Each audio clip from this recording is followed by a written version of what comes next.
Mwenge wa Uhuru au mbio za Mwenge wa Uhuru za kitaifa. Kwa hapa Dar es Salaam tutapokea Mwenge wa Uhuru tarehe 13 Aprili 2026 ukitokea mkoa wa Kaskazini Unguja na ukimbizwa katika wilaya zote kuanzia hiyo tarehe 13 mpaka tarehe 17 Aprili 2026.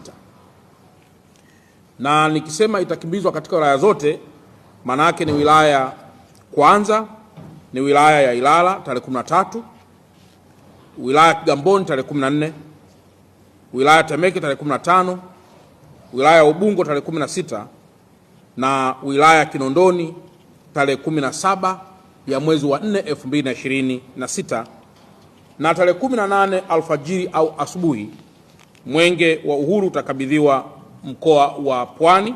Mbio hasa hizi za Mwenge wa Uhuru, shabaha yake ni kuleta umoja, mshikamano na udugu, lakini shabaha yake kubwa pia ni kuhakikisha kuwa Watanzania wanafarijika kwa miradi ambayo serikali inafanya juu yao.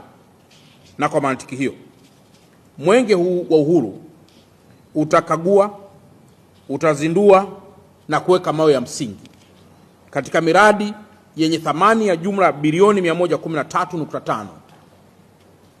Na kwa kufanya hivi, mbio za Mwenge wa Uhuru zitatimiza kilomita 392.2 na miradi itakayokaguliwa itakuwa ni 35 yenye jumla ya bilioni 113.5.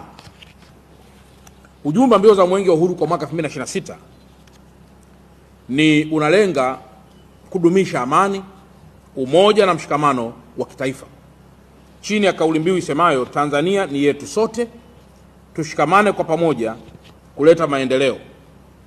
Aidha, ujumbe huu unaambatana na ujumbe wa kudumu wa mbio za Mwenge wa Uhuru dhidi ya mapambano ya VVU na ukimwi, malaria, dawa za kulevya, lishe pamoja na mapigano dhidi ya rushwa.